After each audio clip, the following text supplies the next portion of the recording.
नमस्कार है दोस्तों, छत्तीसगढ़ न्यूज अपडेट में तो आइए जानते हैं आज की प्रमुख बड़ी खबरों को फटाफट। तो वीडियो में अंत तक बने रहना दोस्तों। तो पहली बड़ी खबर है, अंबेडकर अस्पताल ने बनाया रिकॉर्ड, किडनी की नस में था 100% ब्लॉकेज, डॉक्टरों ने किया सफल ऑपरेशन। रायपुर। छत्तीसगढ़ की राजधानी रायपुर के डॉक्टर भीमराव अंबेडकर अस्पताल में एडवांस कार्डियक इंस्टीट्यूट ने एक मरीज की किडनी की नस में 100% रुकावट का लेजर एक्साइमो विधि से सफल इलाज किया गया है।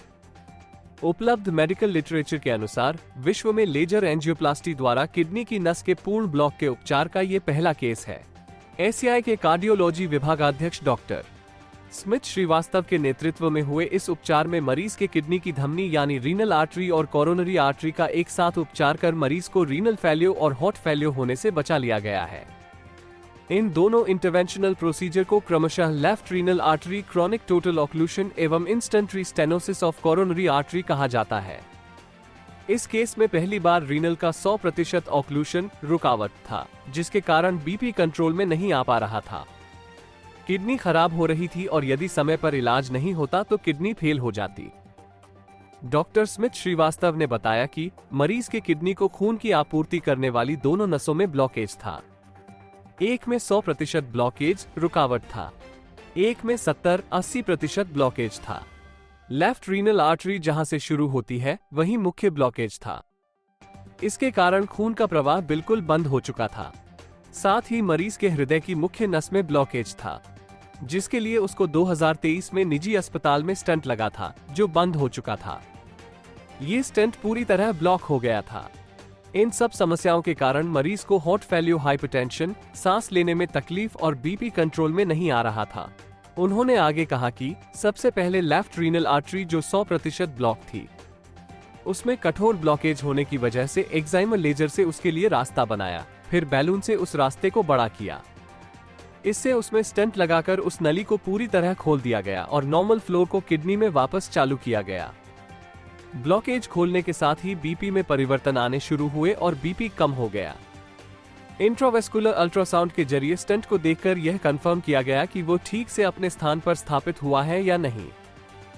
पूर्व में हुई एंजियोप्लास्टी के कारण हृदय की बाईं साइड की मुख्य नस लेफ्ट एंटीरियर डिसेंडिंग आर्टरी में डाले गए स्टेंट के अंदर 90% से भी ज्यादा रुकावट पाई गई। इसको भी पहले लेजर के जरिए ब्लॉकेज खोलकर रास्ता बनाया गया, फिर बैलून करके उस रास्ते को बड़ा किया गया। फिर इंट्रावेस्कुलर अल्ट्रासाउंड के जरिए स्टेंट ब्लॉकेज के क्षेत्र को देखा। चूंकि रुकावट स्टेंट के साथ साथ स्टेंट के बाहर की थी, इस वजह से एक नया स्टेंट डालकर उस रुकावट को खोलने का निर्णय लिया गया। एक अतिरिक्त स्टेंट डालकर दोनों रुकावट का इलाज किया गया। आईवीयूएस करके पूरी प्रक्रिया की वास्तविक वस्तुस्थिति को देखा। अंततः दोनों प्रक्रिया सफल रही। मरीज अब ठीक है और डिस्चार्ज लेकर घर जाने को तैयार है। साथ ही अगली बड़ी खबर सामने आई है, प्रेमी न खुद शादी कर रहा था, न ही किसी और से करने दे रहा था। प्रताड़ना से त्रस्त होकर प्रेमिका ने लगाई फांसी। बालोद। शादी के सपने संजोए प्रेमिका ने प्रेमी की प्रताड़ना से त्रस्त होकर फांसी लगा ली। फांसी लगाकर प्रेमिका दूसरी दुनिया में चली गई, लेकिन अपने कृत्य के लिए अब प्रेमी दोषी साबित होने पर ताउम्र जेल की सलाखों के पीछे रहेगा। बालोद जिले के डंडी लोहारा थाना क्षेत्र जुंगेरा गुंडरापारा में 30 जून को एक युवती की पेड़ पर फांसी के फंदे में लटकती लाश मिली थी। युवती की शिनाख्त चमेली के रूप में हुई। पुलिस ने जब जांच में जुटी तो पता चला युवती का गांव में ही रहने वाले ओम प्रकाश टेकॉम के साथ बीते 2-3 वर्षों से प्रेम प्रसंग चल रहा था और दोनों साथ में घूमते फिरते थे। बताया गया कि चमेली ने ओम प्रकाश से शादी के लिए कई बार बात भी की, लेकिन आरोपी प्रेमी न तो स्वयं शादी के लिए तैयार होता था और न ही अपनी प्रेमिका को किसी और से शादी करने देता था। इस बात को लेकर युवती बेहद परेशान रहा करती थी। 29 जून को युवती अपने प्रेमी के घर गई तो उसने डांट फटकार कर उसे घर से भगा दिया, जिससे आहत और मानसिक रूप से परेशान होकर युवती ने पेड़ में फांसी का फंदा बनाकर मौत को गले लगा लिया। जांच के बाद पुलिस ने आरोपी प्रेमी के खिलाफ मामला पंजीबद्ध कर न्यायिक हिरासत में जेल भेज दिया है। इसी के साथ ही अगली बड़ी खबर सामने आई है, दूसरे मर्दों से बात करना गुजरा नागवार। पति ने गुस्से में फावड़ा उठाकर पत्नी को मार डाला, पुलिस ने किया गिरफ्तार। कोरबा। पत्नी के दूसरे मर्दों से बात करना पति को पसंद नहीं आया, इसलिए उसने गुस्से में आकर पत्नी को मौत के घाट उतार दिया है। पति को इतना तेज गुस्सा आया कि उसने न आए देखा न बाए, सीधा चरित्र शंका की वजह से फावड़ा हाथ में लिया और दे मारा। हालांकि इस घटना की जानकारी मिलते ही पुलिस ने आरोपी पति को गिरफ्तार कर लिया है। ये पूरा मामला कोरबा जिले का है। बता दें, ग्राम जलके के रहने वाले आरोपी पति बसंत कुमार ने अपनी पत्नी मंगली बाई को सिर्फ इसलिए जान से मार दिया क्योंकि उसकी पत्नी गैर मर्दों से बातचीत करती थी। वैसे तो इस घटना के बाद से पति फरार चल रहा था, लेकिन पुलिस की तमाम कोशिशों के बाद आरोपी को पकड़ लिया गया है। इस वारदात से पहले पति बकरी चराकर अपने घर वापस आया तो पत्नी को किसी दूसरे युवकों से बात करते देखा। ये देख उसका दिल दुखने लगा और आग बबूला होने की वजह से पत्नी पर हमला बोल दिया है। अहम बात यह है कि पत्नी की हत्या करने के बाद वो गांव के ही जंगल में जाकर छिप गया था, लेकिन पुलिस ने छापेमारी शुरू की और उसे खोज निकाला। फिलहाल पुलिस ने आरोपी को गिरफ्तार कर जेल भेज दिया है और आगे की कार्रवाई जारी है। साथ ही अगली बड़ी खबर सामने आई है। 1 से 20 रुपए के नोटों का नंबर होता था कोडवर्ड, इसी के जरिए हवाला कारोबार।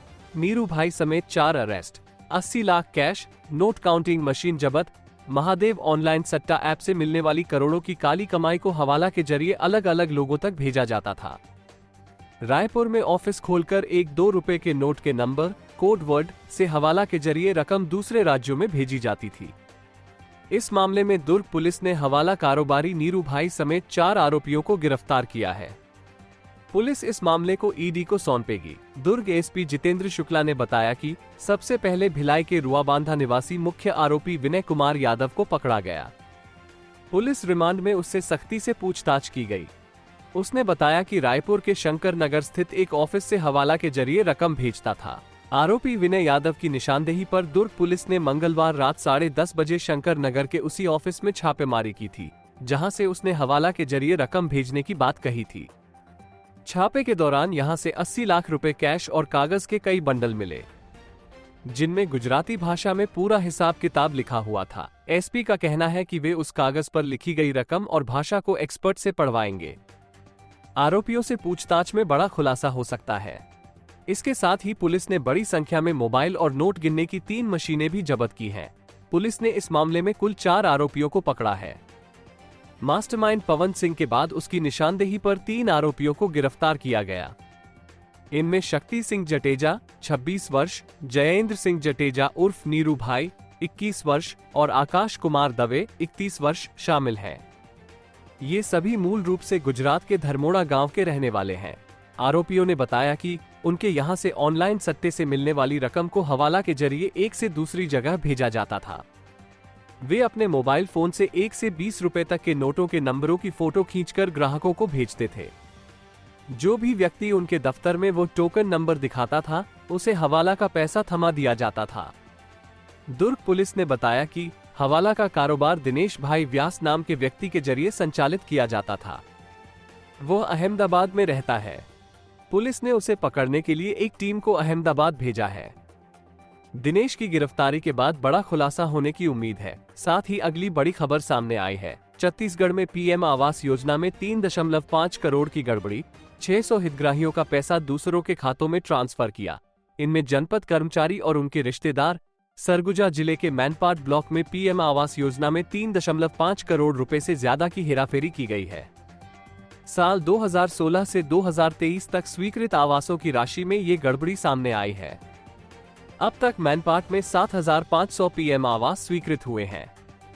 इनमें करीब 600 से ज्यादा हितग्राहियों की राशि दूसरों के खाते में ट्रांसफर कर दी गई। इस गड़बड़ी में जनपद पंचायत के कर्मचारी शामिल हैं।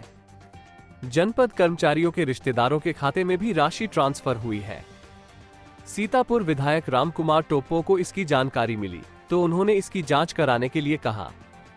कई हितग्राहियों ने अपना पैसा लगाकर बनवाया मकान, उन्हें पीएम आवास योजना की राशि नहीं मिली। सरगुजा कलेक्टर विलास भोसकर ने सीतापुर एसडीएम रवि राही की अध्यक्षता में 3 सदस्यीय समिति बनाकर जांच शुरू करा दी है। शुरुआती जांच में करीब 20 हितग्राहियों की राशि दूसरों के खाते में ट्रांसफर करना पाया गया है। एसडीएम ने बताया कि कितने हितग्राहियों की राशि में गड़बड़ी की गई है, ये जांच पूरी होने के बाद ही बता पाएंगे। पीएम आवास योजना के तहत हितग्राहियों का 1.30 लाख रुपए की स्वीकृति दी जाती है। साल 2016 में जनपद से कुछ हितग्राहियों की राशि दूसरे खातों में ट्रांसफर करना शुरू किया गया। साल 2018 में प्रदेश में कांग्रेस की सरकार आने के बाद पीएम आवास योजना का काम ठप हो गया। पीएम आवास योजना के हितग्राहियों की राशि उनके खाते में नहीं गई तो हितग्राहियों ने ये सोच लिया कि उन्हें सरकार से राशि ही नहीं मिली है, जबकि उनकी जगह दूसरे व्यक्ति का बैंक अकाउंट नंबर डालकर पैसा ट्रांसफर कर लिया गया। हितग्राहियों का पैसा दूसरों के खाते में ट्रांसफर कर दिया गया, जिससे घर का निर्माण अब तक अधूरा है। प्रदेश में बीजेपी की सरकार आने के बाद अधूरे आवासों की जांच शुरू हुई तो गड़बड़ी का खुलासा हुआ। हितग्राहियों ने बताया कि उन्हें राशि नहीं मिली है, इस कारण आवास अधूरे हैं, जबकि रिकॉर्ड के अनुसार उन्हें पूरी राशि दी जा चुकी है। कुछ हितग्राहियों ने अपना पैसा लगाकर काम कराया। ये गड़बड़ी 600 से ज्यादा हितग्राहियों के साथ हुई है। जनपद पंचायत के एक कर्मचारी के रिश्तेदारों के खाते में कई हितग्राहियों का पैसा गया है। एक कर्मचारी ने अपने रिश्तेदारों के खातों में राशि भेजकर अपने खाते में भी ऑनलाइन पैसा जमा कर लिया है। ये गड़बड़ी 3.5 करोड़ या इससे भी ज्यादा की हो सकती है। एसडीएम सीतापुर रवि राही ने बताया कि सैंपल के रूप में समिति ने करीब 20 हितग्राहियों की जांच की। उनका पैसा दूसरों के खाते में ट्रांसफर होना पाया गया है। जिनके खाते में पैसा भेजा गया है उन्हें भी नोटिस जारी किया गया है। उस समय के ब्लॉक कोऑर्डिनेटर, रोजगार सहायक और जिनके कार्यकाल में गड़बड़ी हुई उनको भी नोटिस दिया जाएगा। जवाब संतोषजनक नहीं हुआ तो कार्रवाई होगी। सीतापुर विधायक रामकुमार टोप्पो ने कहा कि इस मामले को विधानसभा में भी उठाया गया है। मामले की पूरी जांच कराई जाएगी।